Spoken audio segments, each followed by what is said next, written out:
नमस्कार, मी ऋषाली यादव सारंग। आता आपण बातम्या विस्ताराने पाहूया। शिरूरच्या जागेसंदर्भात अजित पवारांनी मुंबईमध्ये बैठक बोलावलेली आहे। अजित पवारांनी शिरूर लोकसभेमधील आमदारांची बैठक बोलावलेली आहे।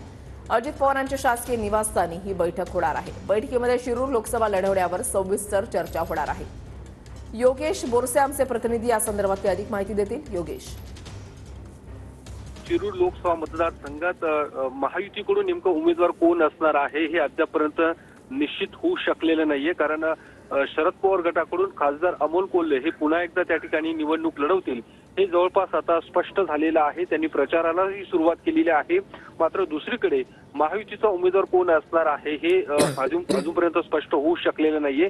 शिवाजीराव आढळराव पाटील यांच्या नावाची चर्चा आहे, मात्र त्यांच्या नावाची पण अजूनपर्यंत शिक्कामोर्तब होऊ शकलं नाही। आणि या संदर्भातच आज अजित पवार गटाची मुंबईमध्ये महत्वाची बैठक पार पडणार आहे।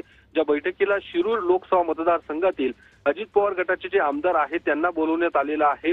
अजित पवार आणि राष्ट्रवादी काँग्रेसचे प्रदेश अध्यक्ष सुनील तटकरे यांच्या प्रमुख उपस्थितीत ही बैठक होणार आहे।